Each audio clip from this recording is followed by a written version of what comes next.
What's up, guy? What's up? Welcome back to the podcast. We got a special guest in the house today, Miss Linda Catalina. Hey, what's up? Thank you for having me here today. I'm very excited Of course. to discuss all things. Very excited to see where this conversation ends. I agree. So, those of you that don't know Linda is a local political voice. A lot of people know her. A lot of people agree with her. A lot of people disagree with her. But at the end of the day, what we're going to talk about is she keeps it real, and we're going to talk some truths, and we'll just go from there. I agree. Where's my banana bread? I'm going to make, you know what? The banana bread that I made didn't have all the ingredients. Okay. So I'm going to make another one. Special banana bread. The real banana bread. Because I was missing two key ingredients. What I didn't realize when I started mixing, I was like, oh shit. So on the next batch, you'll see. I bring her on the show. I wear her merch. You'll get the good banana bread with all the ingredients. Okay, You'll sorry. see. You'll see. It's documented, so if it doesn't happen, now you guys know. So Linda is a entrepreneur, political commentator, and activist who is passionate about truth, justice, and freedom. Linda lives in Miami and has spent the last 3 years informing people about the dangers of pharmaceutical products and advocating for medical freedom. She uses mediums, like I said, Instagram and social media to spread her word. Her largest following is on Instagram, again, Wake Up with Linda. And you can catch her rollerblading around the beach whenever. Patrolling. Patrolling. That's really what it is. I'm patrolling the streets. She rollerblades around wearing curtain pants. No, I don't. I photograph the curtain pants. It's very different. I capture the curtain pant moments in the wild. So yeah, Linda definitely has a lot to say about curtain pants too. So Linda and I, we know each other because we frequent certain establishments around the beach. Literally, the same 3 or 4. Yeah. And sometimes we've just sparked conversation with each other. I don't necessarily agree with everything she says, and vice versa. But I feel conversations like these have to be had in order to create to understand one another, to create a conversation around it. That's the only way you move forward and kind of end that gap of a divide, right? But overall, with the subjects that we speak about and we share each other's perspectives, there's something I never told you, and there was 2 instances where I actually started respecting her. I was like, I respect what she has to say. And one of them was, I went up to her one day and I forgot what it was about, but I approached you about an article or something that I had read. And I was like, oh, well, did you see this like on New York Times or whatever? And she turned to me and she was like, where'd you see that? And I go, New York Times. And she was like, if you're not going to talk to me about policy, if you're not going to read the documentation and actually sit down with me and talk about that, I don't want to hear like what some journalists had to say. Yeah.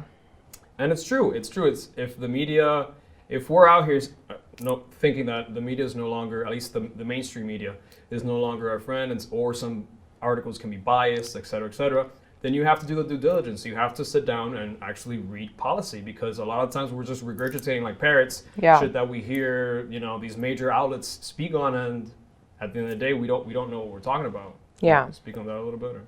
Yeah, I just, the media is biased. It's been like this for years. It's prior to the Trump era. I just think that he was the light that kind of he was the person to put a light on this particular topic.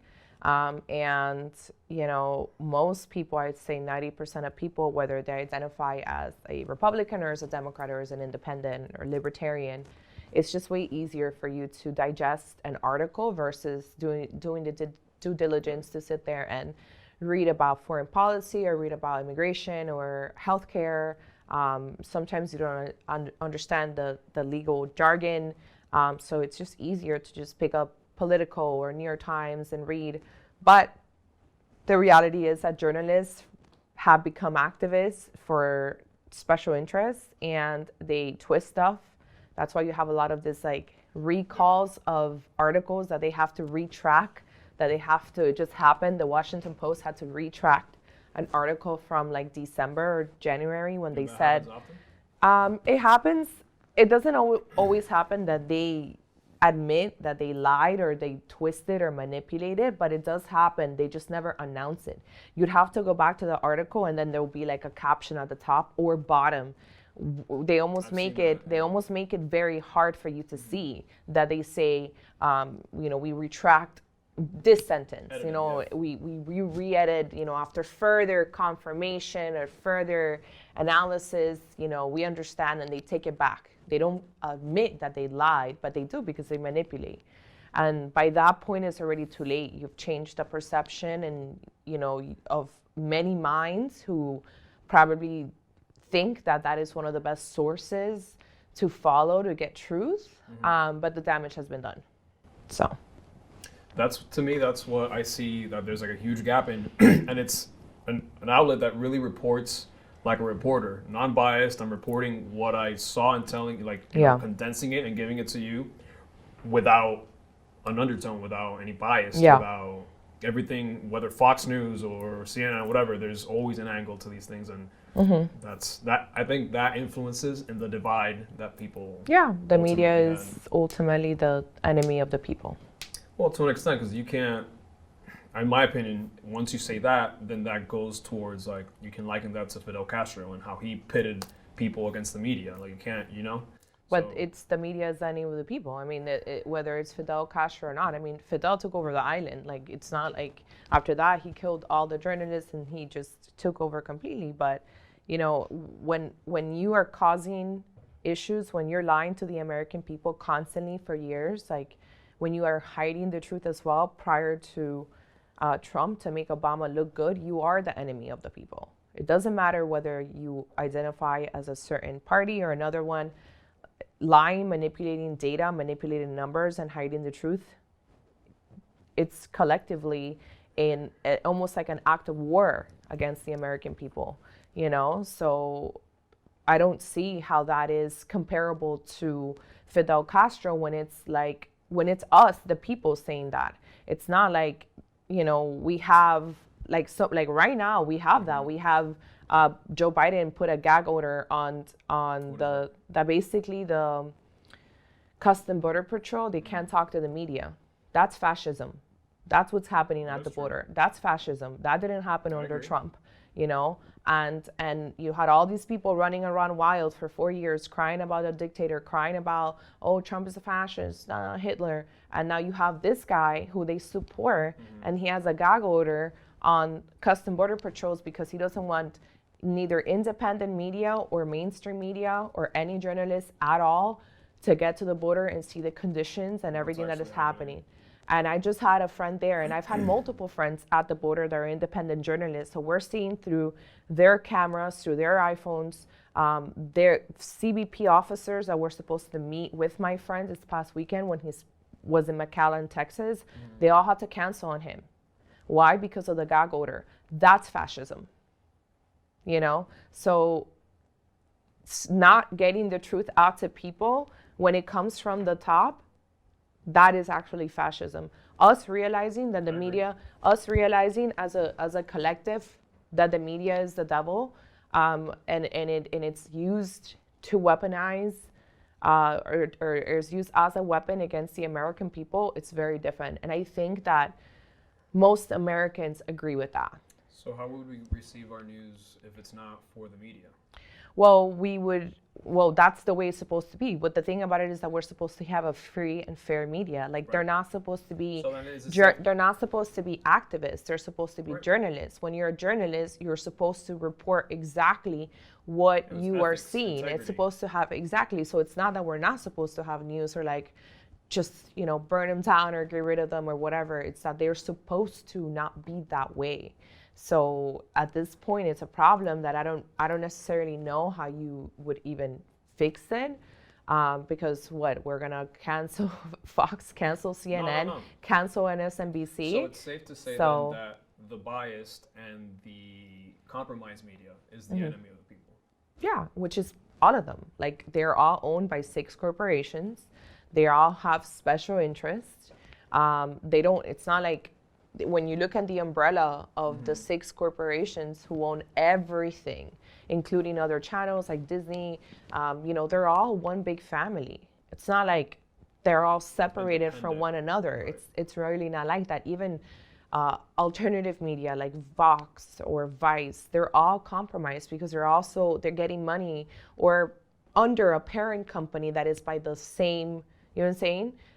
By a bigger company, bigger media company that's utilizing them to hit another demographic. Yeah, so it gets dangerous, I guess, when you have such little diversity when it comes to these media companies. Everything stems from the same source. And then the other thing that kind of lit a light bulb in me, and I was like, I respected we had to say more, was that you used to be a Democrat, which is, to me, I was like, no, I didn't believe you.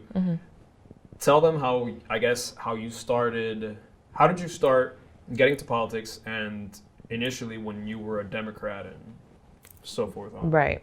You came from Colombia. So, yeah, but when I was in college, I was always very attentive, or I did international business. I have a major in international business.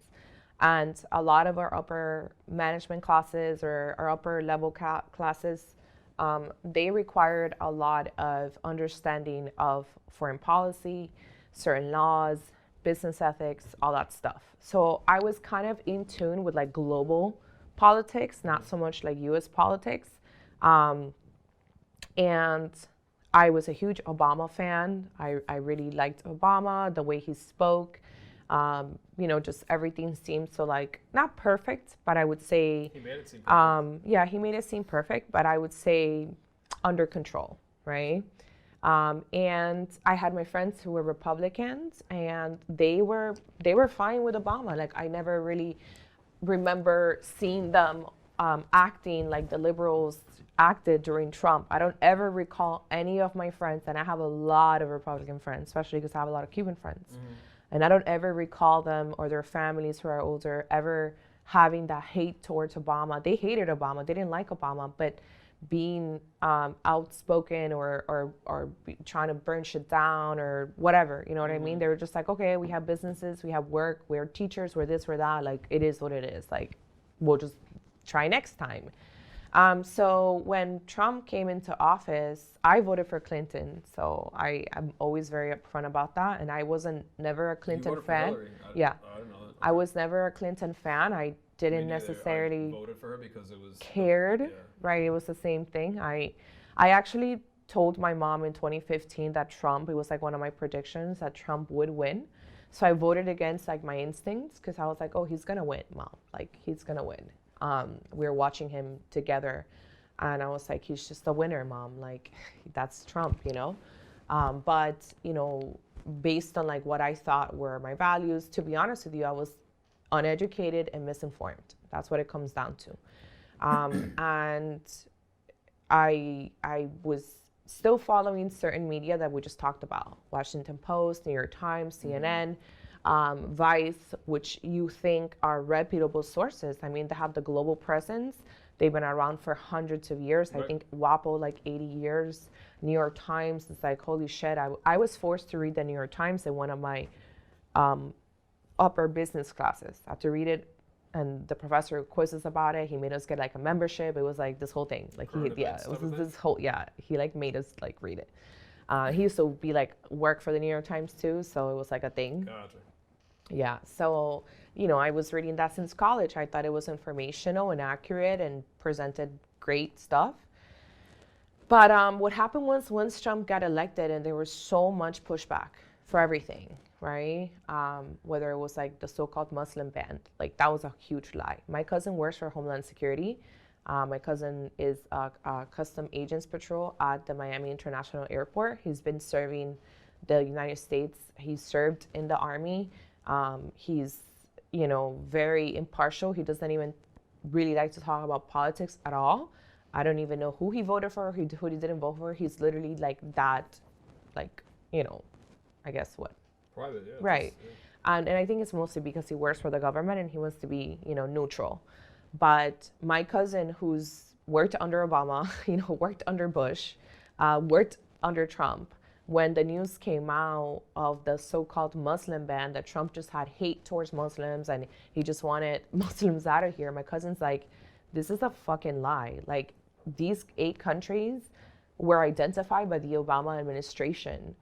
Obama's DHS, Department of Homeland Security, they recognize these 8 countries as a threat to America because of ISIS people that were coming and all this stuff. And like the only thing Trump did was follow what his predecessor had put forward as a path.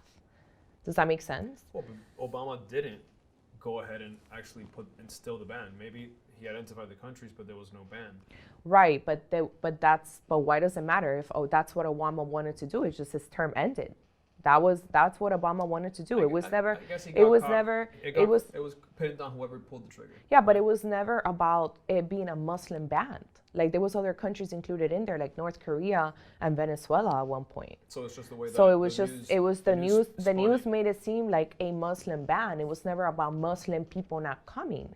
It was about people from those countries. When you look at the Muslim population, it's like the second largest population in the world from hundreds of countries. It's not 8 countries. Like if you're a Muslim and you were still coming from Egypt, you were welcome here.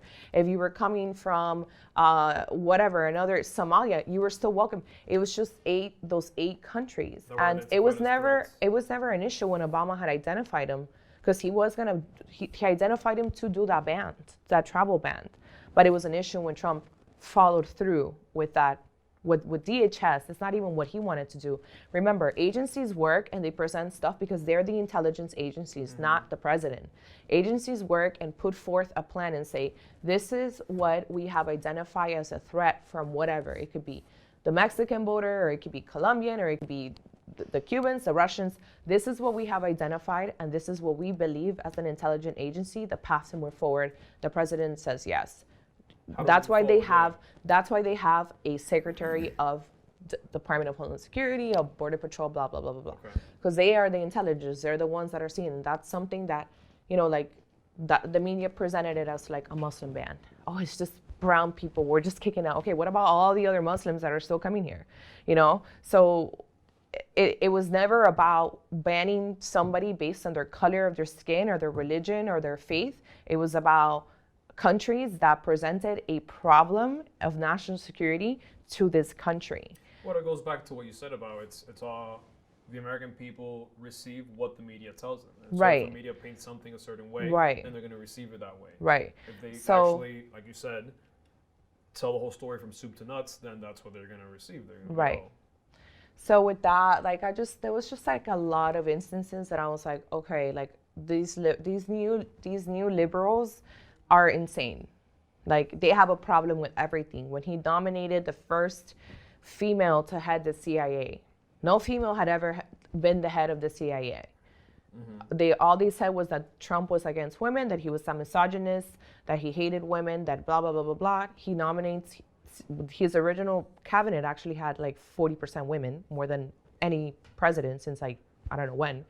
And they didn't care about that. So when he nominates this lady, the liberals have a problem with that. Where do you think this culture is being built from? It's just the media and social media. Yeah. It's so you have a problem. So you have a problem because Trump appoints somebody to the CIA as a woman, but you're also like make it make sense. Like you're saying that he's a misogynist. You're saying that he hates women, that he doesn't put women in power, but when he does, you have an issue with it. And then the media puts out a story. Oh, Gina Halpel, the nominee, like Trump's nominee, used to hit people in high school or like whatever. Like they put, oh, this is why. You see, it's the wrong women. Oh, it's the wrong women. It's like they're never happy. It's always an issue. The same thing. The same thing with the wall. The Democrats and the Republicans all voted to have a secure wall, a fence, twice, in 2006 and in 2011. Obama, Biden, Clinton, they all voted when they were senators to secure the border with a shitty fucking fence. Like it was like we were like a ghetto fence, and nobody had a problem with it. Nobody had a problem with the wall. Nobody ever had a problem with Obama. Said yes when Biden said yes, when Clinton said yes, and many other, Pelosi. You could go to congress.gov, go back and read about it, and you'll see all of them. It's all their documented. Yes and no, of course. Every single thing they vote for, you're going to have yays and nays. Who said yay? All of them are there. So all of a sudden, the guy comes in and wants to finish that project and update it because he knows about buildings, he knows about construction, and it's racist. It's a racist wall. It's a vanity wall. So Like, that's a great that's a great transition into the next topic, because I did want to talk about immigration. Yeah. So I've been seeing. So when Trump was president, he got a lot of flack about the condition about the facilities that people were in. And now Trump is no longer president. Some new legislation has been passed, right, according to Biden. And No new legislation has been passed. Okay. That hasn't happened. He Right. has stopped. Then what was it that recently? There's been pictures all over the internet. He rescinded back things that executive orders that Trump had in place that were controlling the border. And he Gotcha. just got rid of them. And as a result, we have this crisis and this problem at the border right now. Okay, so So he gave away with the racist policies. So that's what I wanted to transition Yeah. to. A lot of these politicians like AOC and Pelosi have really been kind of silent on course. the topic, Of course. which shows the kind of the hypocrisy in all of it. And I'm not here siding with Democrats or whatever. It's just kind of like calling it like you see it. Like, where Yeah. are they now? Like AOC's photo op at the border. She went, she Right. cried in an empty parking lot. And it wasn't. Pictures, the whole thing. And she's upset. She's crying, all dressed in white. Oh, she's a product of she's the generation, social so- media, influencer Yeah. type of thing. Yeah, that's actually why I became a hardcore, I wouldn't say Republican, because I don't really like them either. I realized I just started seeing the media bias, and I said to myself, I stopped following everything. I stopped following CNN. I stopped following all the media outlets that I used to get my information from. And the first thing that I did when the border situation was going on, that they were trying to blow it up in like 2017 or whatever, I just learned the system myself. Like, I actually went deep, and I Started reading policy. I started reading policy. Like, I said, okay, what did Obama do? All right, versus Trump, because you first have to see like, okay, this is what Obama did, and it was chaos. There was a lot of things that were hidden from the media, from the American public. I remember during the debate, the presidential debate, Trump called out Biden. He was like, "Who built the cages, Joe?" Yeah. And that was Yeah. alluding to Obama. So exactly. So a lot of things were hidden from the American public to make Obama look good. Your flashlight's on. Oh shit. To make Obama look good. And if you didn't read court cases, if you didn't read things that came from DHS, things that came from the different agencies, you wouldn't know, right? And of course, there is certain outlets, like you would say, like right-wing media or like other alternative media sources that have brought this up to the attention of people, but you don't they don't really get the clout that Vice does. The publication. Right, exactly. So I just went into like research for myself. I still have all the research like saved in my computer. That's something a journalist should do at the end of the day. Right. You're doing a journalist job. And I just realized that I had been misled, that I was uneducated. I didn't know anything about policy, and that Trump was trying to fix the mess that had been implemented since Clinton. So once again, we talk about a deep state, or we talk about both parties are in it together. And if I tell you it's been since Clinton, what happened right after Clinton was Bush. So we don't protect Republicans. We don't like Republicans. We don't say, oh, the Republican Party is like, the answer, We're trying to create a new party now within, or we're trying to clean the Republican Party, and, work to elect people who are America first, who are patriots, who will give hell to establishment Republicans, because I would never sit here and tell you that I like Mitch McConnell. Like, I don't give a fuck about Mitch McConnell. Yeah. I don't care. Like, I can't even look at his face because I hate him so much, I don't think anyone can look at his face. Like, his wife does, she's a very pretty lady, actually. And, I don't like Lindsey Graham. Like, the other day I saw him at the border, like, making a whole, I told people, I'm like, don't fall for the theatrics of these, like, Lindsey Grahams of the world that have been knowing this problem has been occurring for decades, and now all of a sudden they're like theater. So In terms of like the immigration policy, it's just the American people, the average person is not going to sit there and do what I did. You're not going to sit there and read the policy. That's why it's easy and to I have people. debated people on this, and like other random liberals that try to like, fight me, and then they're like quiet because I'm like, where were you? They don't do, they don't do the work. Where were you when they signed the 2016 Secure Border Act fencing? Oh, what are you talking about? Yeah, where were you in this? Where were you when they implemented the Florida's agreement? Oh, what are you talking about? Like, they have no idea what any of this means. Most Americans don't. So once you understand how the system has been working, not just against us, but also what's happening at the border, when they say it's a humane policy, it's a really disgusting way to say human trafficking. What's happening at the border, it's a problem of they are trafficking humans at the border. The U.S. government is facilitating the trafficking of humans from those countries. They're involved, or they're just facilitating? No, they're facilitating it. So, but facilitating could be actively involved facilitating, or just doing a poor job that is facilitating that happening. I believe it's two, because the policies that have created this border crisis, especially with the underage kids, what we call the unaccompanied alien children, all these kids that come here and are like 10, some as young as 8. And they're alone. Like, that's not normal. Those are like patterns of immigration. It's not just like you and I, when we were 10 years old, like, yo, we're just going to migrate to Canada. No, you know what I mean? And you could sit here and make up all these like compassionate excuses. They're fleeing violence, they're doing this. Ultimately, once you have a certain group, I always tell people this is why demographics matter, age, race, everything matters, because you see patterns of behavior. So if you have an entire group of 100,000 people, 100,000 children from the ages of 10 to 17 that are coming to our border without their parents, there's a reason why. There's a reason. It's not just like all of a sudden children decided to come up with this elaborate plan to come to our border, and then where do they go? They have no parents here. That alone should, like, where are the guardians?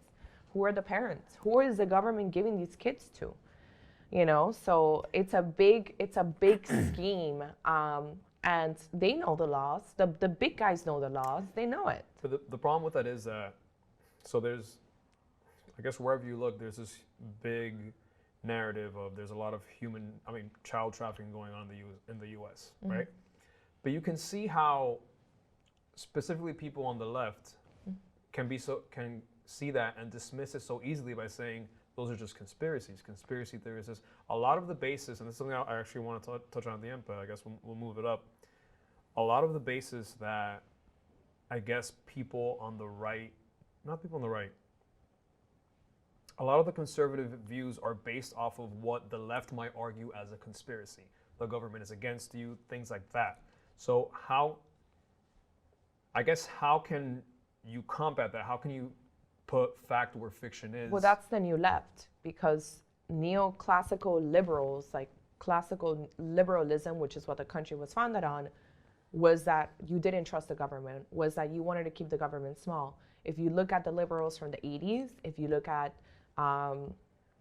even artists that were like seen as cool, right? That were like against the government. Like, what was Bob Marley singing about? You know what I mean? Like liberating your mind and all these stuff. And now they're about more government. Now they're about more government. Right. Now they're about more government and trusting the government. So it's not a conspiracy. The liberals were part of this movement for a very long time. They were against the government. They were the ones that didn't want to trust Big Pharma. They were the ones that were calling out if politicians were getting all these payments from big corporations or special interests, but they forgot that. Like, there has been a new wave in the past 10 years where that is what the right is now. We are the populist movement. We are the party of the people. We're the ones that have, Donald Trump had the most small dollar donations. You know what that means? That means that the people were really supporting his campaign. The little guy. Donald Trump was the one that had the least pharmaceutical payments. Bernie Sanders had like the most. Him and Biden actually got the most money from Big Pharma. And isn't Bernie anti-Big Pharma? Right. Oh, shit. Right. And when you go look at because it's all public information. You go look at on FEC or other websites where you could see the transactions, who's donated to who. They're the ones that are getting the most money from big pharma. They're the ones that are getting the most money from big tech. So who's really for the people? Like, just because somebody, like just because you sit here and like just because Washington Post told you the Biden's for the people, it doesn't mean he's for the people. Like, who's supporting his campaign? You know, big tech put millions of dollars into this election for a reason, and that's the thing. It's like, what conspiracies? Then that means that liberals 10 years ago, when they were normal and not psychotic, were conspiracy theories because they were anti-government. They were those people. You know, that's why you have a lot of like this middle ground libertarians who are basically, the word itself says that they're libertarians and they're pro-2 amendment, but they have almost the same views as liberals, except they don't trust the government. So that was kind of like how the original liberals used to be. Now it's like they bent over.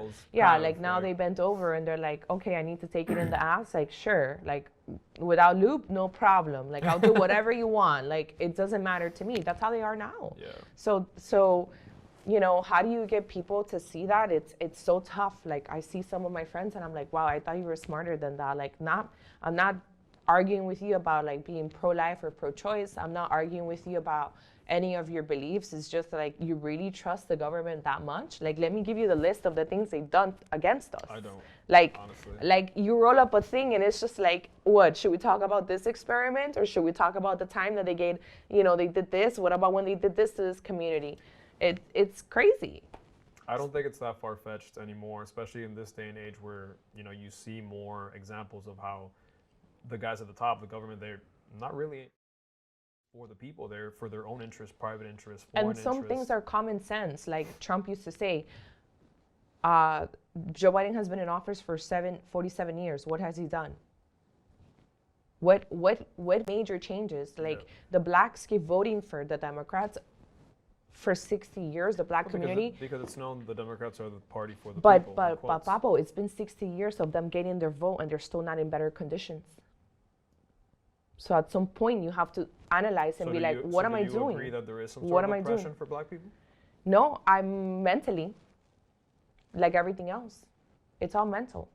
You know, do I think the government has done things against black people? For sure. That's what I mean. Yeah.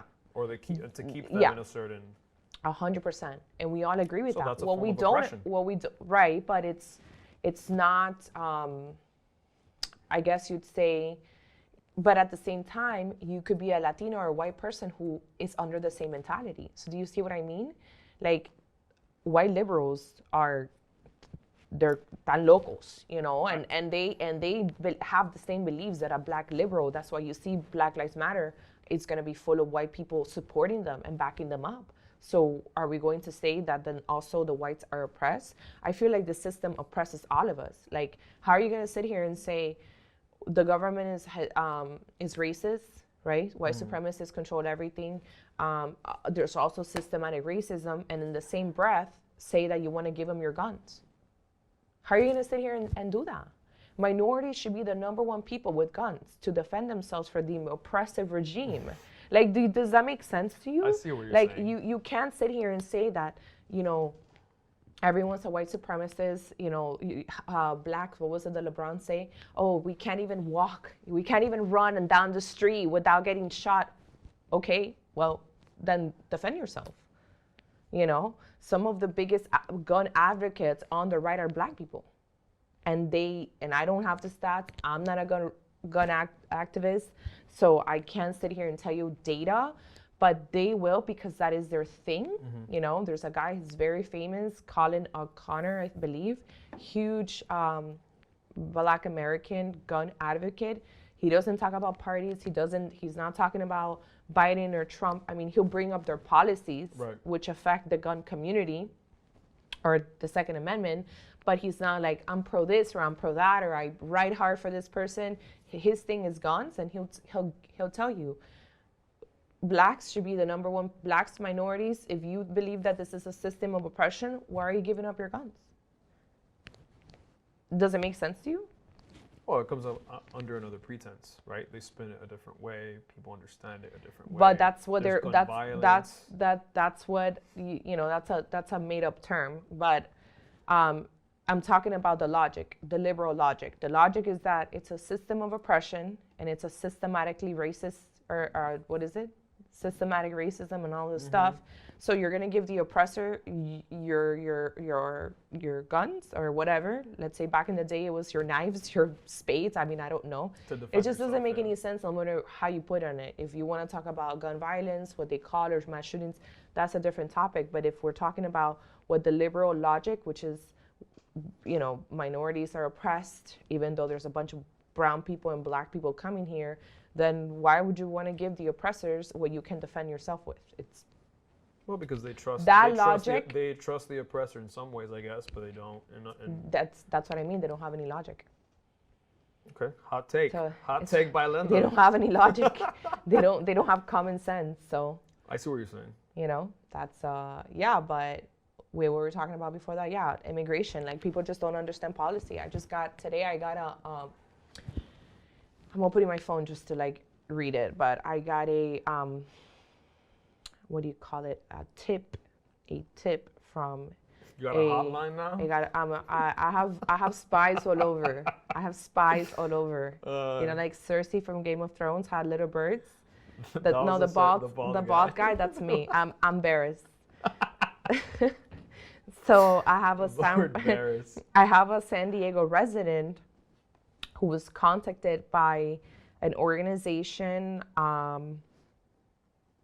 childcare. This is the title of the email: Childcare Monitor Supporting Refugee Relief. Okay. So we are in such an insane crisis that now private organizations, there's so many kids coming here, right? Number one, we have nowhere to store them, which is where these cages come about, right? Those conditions come about. Well, yeah, if we have 20 facilities in the U.S., right, and each facility hosts 100 people, I'm making these numbers up, right, but you have 20,000 people coming in. That's why now they're using like stadiums and like, you know, all these different places. They're overflow camps. They're overflow. So this girl got an email saying, I wanted to get in touch regarding the child care monitoring position. Young females, 13 to 17, all women, have been separated from their families. For what purpose? You know, this will be a refugee area in the San Diego Convention Center where these young women will live with their families, will live while their families are being processed by immigration. So when you don't understand policy, you get outraged by the way the media presents you. Right. Had the liberals understood our immigration policy of child separation and why some kids are separated from their parents, why a lot of them are coming here on their own, if you understand that policy, where does that understanding come from? It should come from the media. But do you see what I'm saying? It's skewed, yeah. They're not doing their job. They're supposed to lay it out for you and say, well, whether you like, maybe you don't like the system. I don't think the system's great. I'm willing to change. I think it should be changed, but this is the system. So whether it's Biden, whether it's Trump, this is happening. They're not. So they do a photo, you know, they plastered it on the front page of Time magazine, that a famous photo of Trump looking down at a little girl. They lied about it. They say that little girl had been ripped apart from her mom. That's not true at all. The girl was never, they then had to clarify that on Time, that the girl was never actually separated from her mom.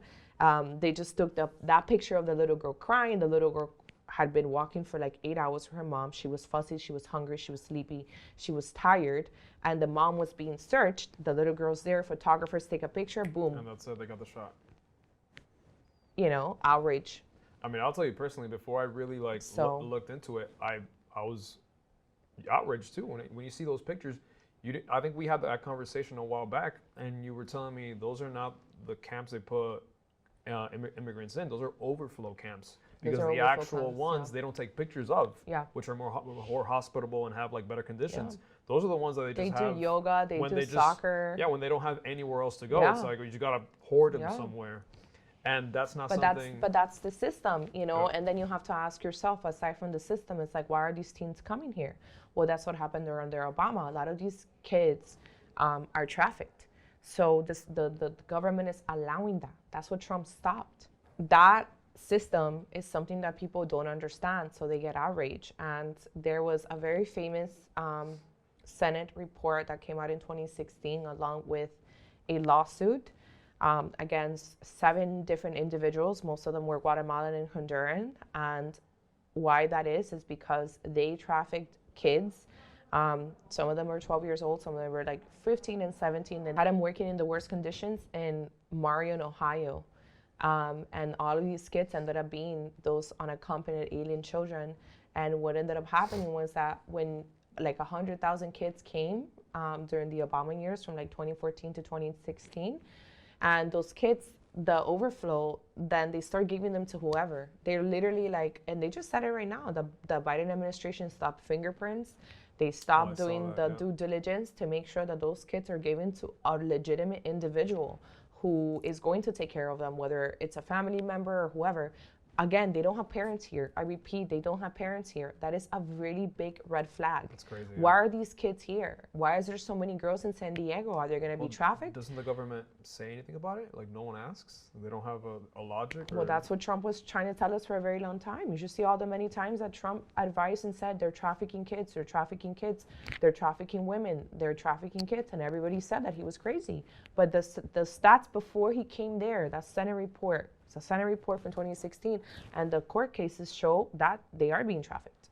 You know, you look and see it was 90,000 kids were placed in the hands of human traffickers under Obama. And like, nobody batted an eye.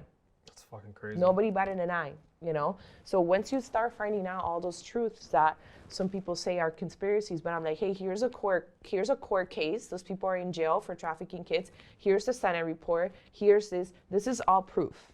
This is not an invention of some of us that we just like talking about weird shit on the internet. Yeah. You know? So There's once you understand those facts and you understand policy and what, you know, the new guy was doing versus all the other ones, which include Bush, who's also a Republican, you understand that he was trying to fix that mess that's been going on for like 50 years or 20 years, whatever.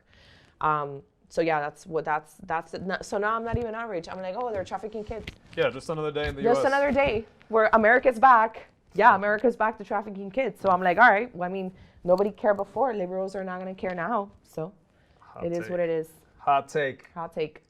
Now let's continue to speak on immigrants, but domestic immigrants, guy. What's up with all the people moving The here, fucking guy? refugees, I hate them. Get them out. What's up with these New Yorkers and these LAers, guy? You're going to see the new shirt I'm coming up with is specifically directed to New Yorkers. You're going to see it. It's going to be scanned. It's going to be printed before the end of this week. Okay. So if you guys want to piss off some New Yorkers, I guess go to Linda's. It's specifically speaking to these filthy refugees that are coming here from New York and California. They took a shit on their states. They did damage, and now they come here to ruin our little piece of heaven with their stupidity, and we're just not going to take it. We're not going to do it. Why do you think everyone's moving down here besides Francis Suarez? It's not Francis Suarez. It started before Francis Suarez. Right, but I think for California, we can put a lot of the heat on Francis Suarez. I think for New York is a different. No, this Francis Suarez hype has been going on for like 3 months only. Yeah, but he's been getting traction on it. Yeah, but they it's even like, got a whole ass billboard over there in California telling people to come here. Remember, you and I, we're the middle class people. It's really hard for us to just say, tomorrow I'm moving to Alaska with all those moving costs and stuff like that. Right, everyone that's coming has money, yeah. Exactly. That's Absolutely. a very small percentage. Like my friends that are here from LA, they're rich. Like they're rich people. They were able to say, screw my house in LA. Up and move, yeah. I'm just scaring my shit and go. When I buy everything new, no, most people can't do that. So it's not like it's this huge population of like the middle class or lower class of LA doing that because they don't have the funds to do that. They may leave somewhere else in California, but the reality is that most people moving here are very wealthy. Perhaps, like I know some that are like, I'll be here for a little bit, but once New York opens up, once California is okay, I'm out. You know, we'll see how that works out. But New Yorkers are coming here because their city sucks. Everything is closed. Crime is up. This is their playground. Crime is up. Taxes are extremely high. People have been moving here for taxes since before the coronavirus. Florida is a great place to. There's no state tax. No, there's no state income tax, and I believe business taxes are lower as well than certain states. So we'll see. I mean, New Yorkers were always coming here to begin with. But now with this flock now. Right, this is a flock. Yeah.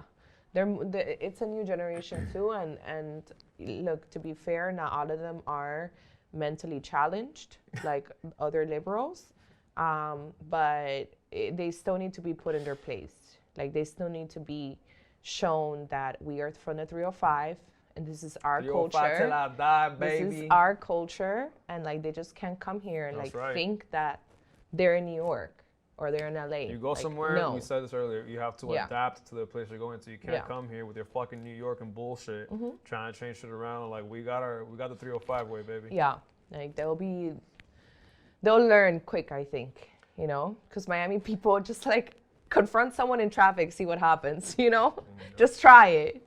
Just try it. It's a bunch of crazy Latinos out here. I got a gun pulled on me once over a parking spot. You see? Exactly. That's exactly what's going to happen. They're going to be like, okay, I get it now.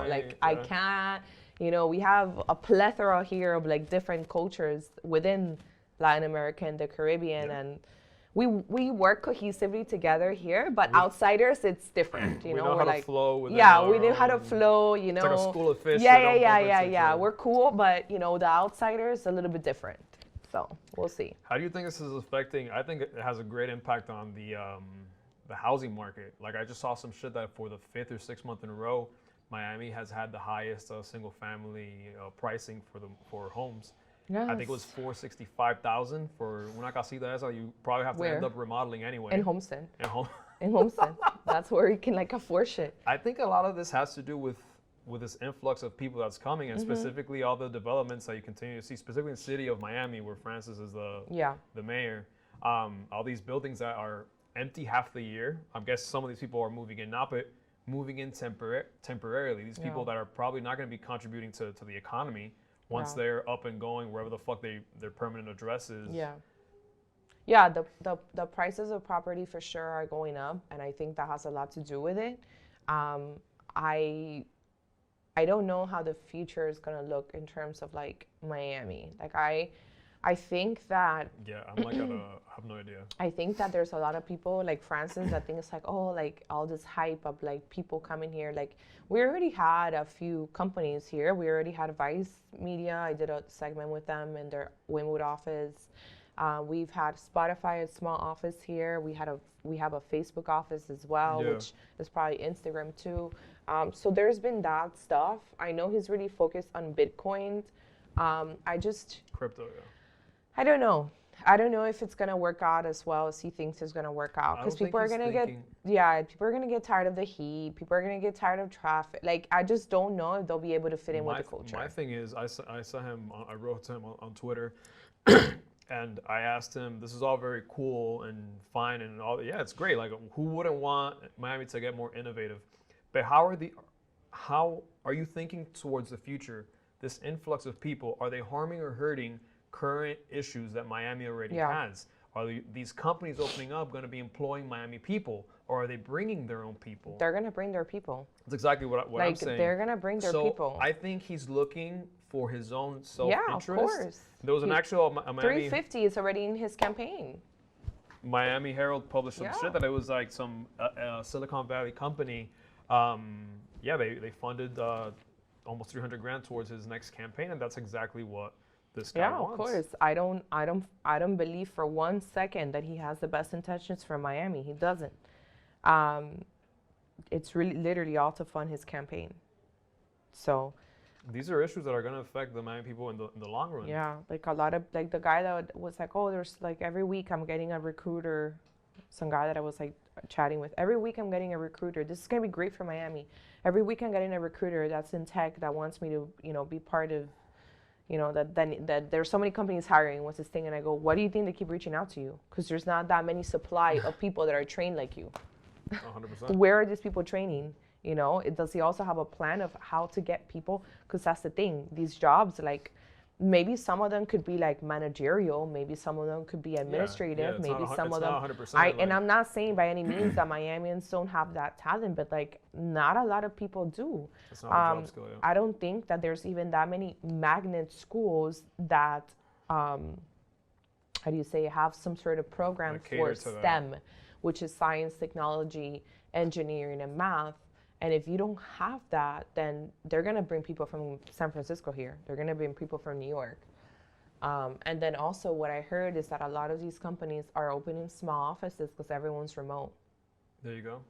So they'll still give you the option of staying in wherever, Illinois, or like you could, because no one's coming into the offices anymore. You could do everything on Zoom. That's true. So how do we know that they're just not going to open a very small office, 1,000 square, whatever, of XY Bitcoin or whatever, and then everybody is remote, because that's the easiest way to do business nowadays. Spring break, hot topic. The worst. Hot topic. The ghettos here. Did you see the SNL skit? They did an SNL skit about Miami. Was it actually funny? Because I don't watch SNL. It was alright. It was like chuckle, like not like. What did they say? That we're all racist, Hispanics? They actually didn't touch anything about the racist. No, they just kind of like made fun of like Miami accent and type of shit, but none of the racist thing.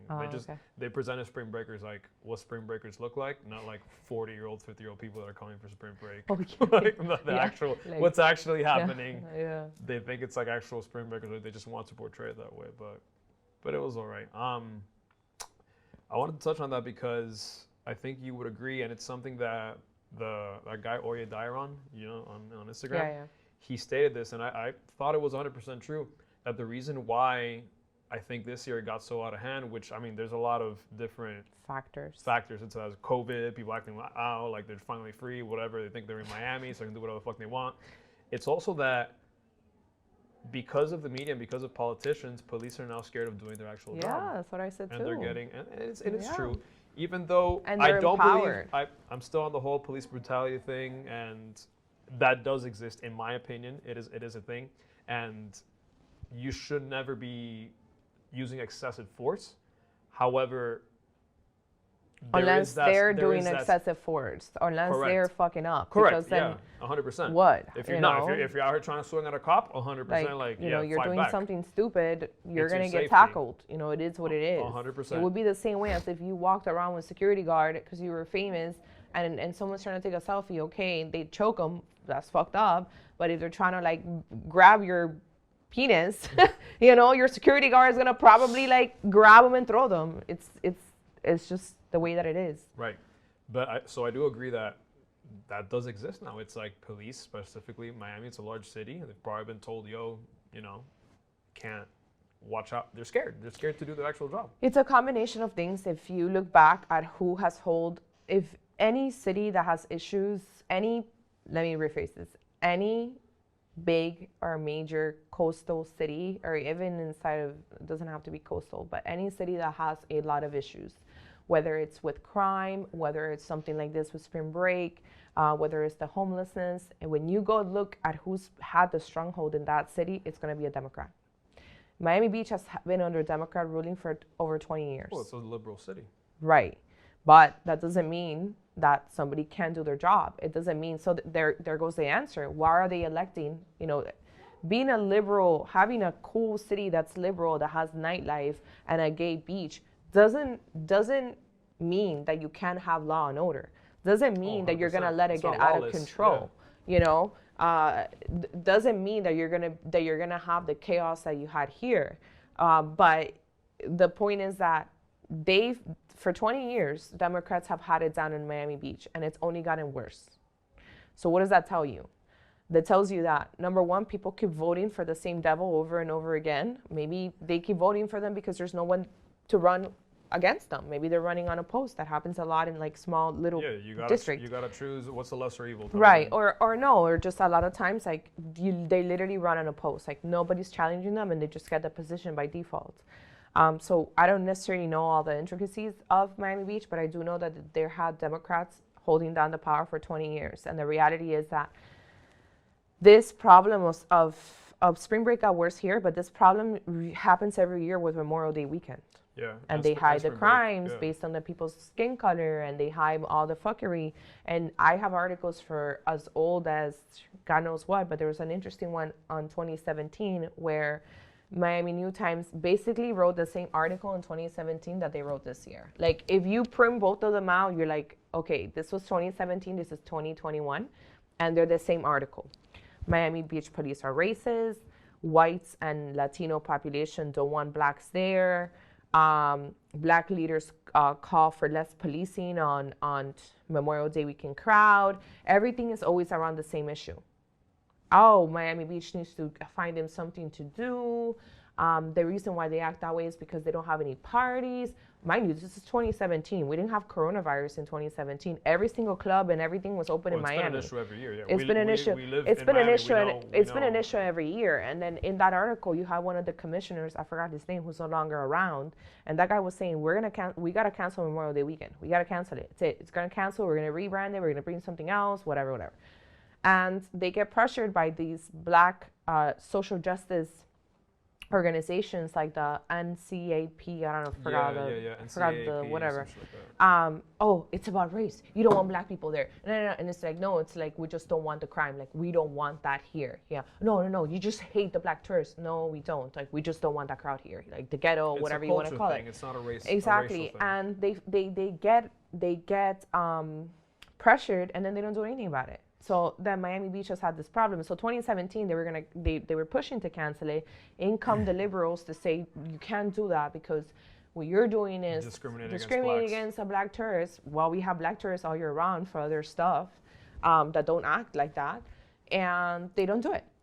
So then you have this problem now with shootings, with rapes, with murders. I saw that recent, the rape and murder. With theft, with everything else that you have, with chaos, destroying people's private property, destroying their cars. And if you say something, like even on my Instagram, people came and said that I was like not discriminating. I had prejudice. Why point out race? I'm like, guy, because they are making it about race. Because when we say something, if we have lighter color, a lighter tone of brown, like me, then we're the racist because we don't want black people here. No, we have a very diverse community in Miami. We have Haitians. Nobody's complaining about our black community. We're complaining about this ghetto that comes from like culture, God knows where, and ruins our beach every single year. So I think it's a few issues, is the pressure that the media and these liberal organizations put on the local government, so they get scared, like, oh, we're not going to be the bad guys. I saw you call out the county mayor recently. Oh, she doesn't care. I just called her again yesterday. And I was like, is the mayor going to put out a statement about what's going on the beach? Oh, I'll call you back and let you know. Nothing. I mean, it made national news. It was trending number one on Twitter. She doesn't want to talk about it. She doesn't want to talk about it because she's ran a social... No, it doesn't matter. She's talking about Boulder, Colorado, and I told that to her office. I said, she's not going to make a statement because she's not the Miami Beach mayor, but she's making statements about the shooting in Boulder, Colorado, shooting in Atlanta because it benefits her anti-Second Amendment agenda. So she's sitting there making a whole video of, or tweet, the incidents in Boulder, Colorado of gun violence, are affecting our streets, Like, you don't live in Atlanta. Like, you don't live in Boulder. You live here in Dade. Miami Beach is part of Dade. Like, talk about it. But she won't, because she ran as a social justice warrior, and she ran getting the votes of the black community. So she's like, it is about race. Because if it was a bunch of white people doing that, so then it does become about race. It becomes a race issue, because if you don't want to talk about it because you're scared of being called a racist, then it is a race issue, right? I'm not afraid to talk about it because I know it's not because they're black. You're black, so you're a piece of shit. No. And it's funny. There's a black girl that goes to Lotus. I just met her the other day. Really pretty girl, like she has dreads. I forgot her name. And she started talking about it to some other guy there, and I overheard the conversation. And then her and I were talking about it, and she's like, this is like terrible. And then she was saying how dare the media like say that it's a race issue? I've been here for 11 years. I've never experienced racism in Miami. Most of our cops are either like Latinos are black. Yeah. You know, if you see a white cop, it's like Yeah, a rare. Here the minority. It's a white, rare white sight. And she was talking about it. She's like, I don't want this here. Like, I have it on video. I haven't posted it, but I have a Miami Beach black resident talking about it. And she's like, I know a lot of these people look like me. I know that. She's like, and, you know, I've been here for I don't know how many years. I moved here because I loved the diversity. I loved the culture. I acclimated here, and this is destroying our city. So, you know, our black community also doesn't want this here. 100%. Nobody does. Yeah. And I think, honestly, you know, I'll give you the perfect example. In Colombia, in Medellin, we had a lot of tourism of Americans and Canadians, mostly Americans, that were going to Medellin to do narco-tourism. So they wanted to see Pablo Escobar's home. You know, it's cool. They wanted to go to his tomb. They wanted to go to the apartment where he got a bomb thrown at him, this whole thing, right? And it was like an actual, like, you know, a tour. Paid $100. You went here. You learn about the history of Pablo. Well, the city got pissed off. And the city is like, we don't want that tourism here. We don't want Americans to come here and treat Medellin like the capital of narcos, because we worked hard for over 20 years to clean the city, to make it safe, to make it tourist friendly. We want a good reputation, and we don't want that to be the tourism. We want you guys to experience our nature. We want you to experience our cuisine, you know, learn about our culture, but we don't want you coming here. They literally, the mayor literally blew up the building that all the tourists used to go take pictures. This guy blew it up. Oh. You can find it. Muerto perro se acabó la rabia. And that's what you do. Are they racist towards white people that go and do that? Mostly white? No. You know, is it that they don't want white tourists there? No, it's that you have to eliminate the root problem. And if the cause is that we have hip hop weekend or urban weekend or whatever, then you eliminate it all completely and you bring something else. Whatever it may be. I don't know if it's another ultra, like whatever. But you have to change Miami Beach because, dude, well, that's what están espantando our tourists. Absolutely. That's what Mayor Dan came out saying a few well, they were trying to pass this for a while, and it's that whole kind of like Art Deco. Right, rebranding the whole thing, and they want to turn it into this whole kind of like Santa Monica vibe where it's more like family friendly, cultural destination type of thing. And I'm both for that type of shit. However, the other commissioner, Ricky Arriola, I talked about this in the second episode. I think they just went a little overboard, and his plan was really to start removing like tattoo shops, dollar stores, little empanada shops, like all those things that he said on quote in the Miami Herald that bring an undesirable crowd. Those are small businesses owned by people. I don't think that necessarily. What are you trying to do is drive out poor people? That's not exactly some of these businesses have been around for 10, 15, 20 years, and you're just going to close them down because they represent a bad crowd. That's part of the Miami Beach culture in itself as well. It is now, but you have to think about it this way. Why did Gianni Versace choose Ocean Drive to have his house there? It was a premier location. Exactly. Like, none of us go there. Like, locals don't go there. Most locals of any color don't go there. You know that. Like, we don't go between 5 and 15. Like, we go around it or like south of 5th or after.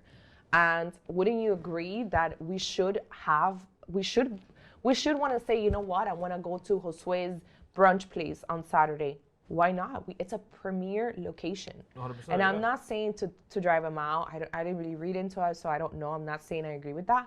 But I'm saying if Gianni Versace once literally lived right there, this fashion world icon, chose Miami Beach on 10th and Ocean to have his home there, where he walked every single morning to get breakfast at News Cafe, and it was a premier destination of classy people, of beauty, of art. We should bring that back. You know? Yeah, but so we're just gonna degrade it and let it go to shit? Like, something needs to be done for sure to bring a similar crowd or something better. You know, I think it's also messed up that Uncle Luke, he said something on the Miami New Times. It really pissed me off. Same thing, the race baiting. You know, they don't.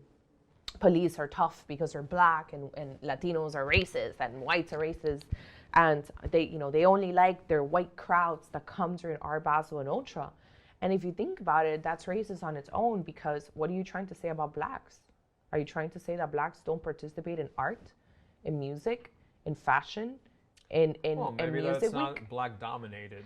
Right, but I see what you're saying, yeah. it's still messed up to even consider the fact Bring it up that way. that at the end of the day, blacks are 13% of the population. So Of yeah, Miami? of the U.S. Okay. So they're not gonna be the biggest thing, like, within perhaps like EDM. EDM came from Europe, but a lot of this EDM or even techno music DJs are black. We talk about Carl Cox, you talk about Black Coffee. You talk about even in Miami, this guy that died, Eric Murillo, he was an Afro-Latino, and we were all fans. And same thing for Art Basel. Art Basel, you have all these black people coming down here. You have That's performances. I once went to who was this guy, A$AP Rocky, a performance by A$AP Rocky, Swizz Beatz. P. Diddy has an after party every single time after Ultra. I mean, it's not a matter of race. It's a matter of the criminal activity and the fuckery that goes on that nobody wants. So for him to go on the Miami Herald and claim that it's just because we don't want a certain, color of people here goes against everything else that we do here. I give an example too, Marley Festival. I used to go to Marley Festival every year when I was in college. When you talk about Marley Festival, 80% of the crowd there, if not 90s, is black people, That's true. and we didn't have those issues. So that's Nobody what I'm saying. felt unsafe. It's a culture thing. It's a cultural thing. Nobody was like, oh, like we all went, we all chilled, we all listened to great music. And I don't ever recall there being shootings, stabbings, rapes, anything at all. So I think it's kind of messed up that they kind of just treat, a certain race like, oh, you just, you got to let them be because that's what it is. They can't participate in like cultural stuff, If it's the narrative that's been going on for the past couple of years, and it's that blacks are discriminated. Yeah, but it's 20 years. It's been 20 years of fuckery in Miami. It's literally been 20 years, and it's only gotten worse. They killed a black man too. They just didn't report on it. Recently? They killed a 27-year-old black resident of the beach. This spring break. Right now, yeah, March 15th. Holy shit! I only saw the rape and with the girl. Because his murder is still being investigated. Wow. Well, I mean, when you have that type of lunacy and savagery, like you're gonna get a few eggs are gonna get broken. Yup. So it hurts everyone. Let's see, man. I mean, like we said earlier, I don't really know where the hell Miami's gonna be 5-10 years from now, because things are rapidly changing, not just with COVID, but with all these new influx of new people. And I mean, when the demographic changes, the economy changes, and the city changes itself. So we'll see. But we're gonna stick around. We're gonna be here. We're gonna be here stick around. We're gonna be patrolling. Is what we're gonna be doing. Are you gonna get rollerblades? I have rollerblades right now in the trunk of my car. Okay. And a longboard. That's what we need to do. Just patrol. We have to wear matching curtain pants. Exactly. I'm gonna do a compilation of the curtain pants. I'm getting all this content for the whole entire month of March. I know I have it. It's gonna happen. You're such a badass supporter of curtain pants. No, but honestly, it's not that I'm like hating on them. It's not a hater thing, because there's some that are like really cool. I think is that everybody wears them, so it's like it's hilarious. Somebody once pointed it out, and I was like, oh my god, I never noticed. Like everyone really is wearing curtain pants. And it became a joke. So it's not a hater thing. I don't want people to say, it's not, I'm not being a demagogo. I'm not being a hater. It's just they're hilarious, it's to see them everywhere. So, yeah. Alrighty. Linda, thank you for joining me today. Thank you for having me. Do you want to plug in your Instagram, anything you want? Yeah, so if you want to follow me, at Wake Up with Linda, simple, just on Instagram for now. I quit Twitter as a... Or you got banned from Twitter. I was banned from Twitter, but I came back. I came back with a new name and a new IP and a new phone number. You can't keep her off. No, but it's just her emoji with a mustache on. Yeah, it's another name. It was Mad Florida Woman. That was my new Twitter handle. But I'm not using it, so just Instagram for now. We'll release something soon. Okay. Well, guys, that's all the time we have for today. Thank you for hanging out with me. Please remember, subscribe, and share. Please share. yeah, that's it. Thank you for joining me. Awesome. Have yourselves a good day. And as always, no te metas con nadie para que nadie te la meta. Peace out.